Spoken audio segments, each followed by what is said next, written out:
Big news-making night as well. Meryl Streep making headlines with that speech taking on Donald Trump. I love you all. And the president-elect has lashed back in just the last few minutes on Twitter, so let's get right to it with John Carl. And John, let me start with what Streep had to say.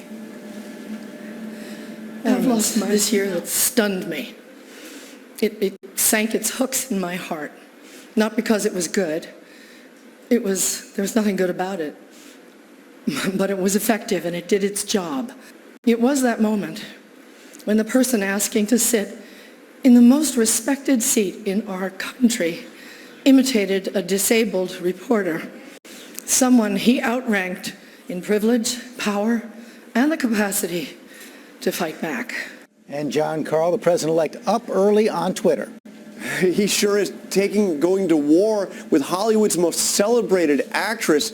George, he went on a Twitter firestorm here. Take a look. It starts. Meryl Streep, one of the most overrated actresses in Hollywood, doesn't know me, but attacked last night at the Golden Globes. She is a Hillary flunky who lost big. For the 100th time, I never mocked a disabled reporter, would never do that, but simply showed him groveling when he totally changed a 16-year-old story that he had written in order to make me look bad. Just more very dishonest media. And George, it wasn't just the tweets.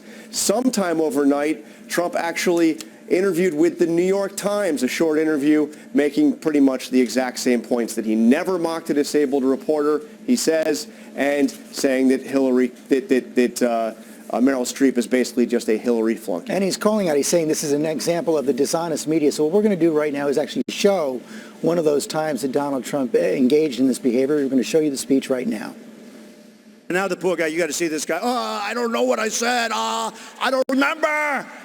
He's going like, I don't remember. Oh, maybe that's what I said.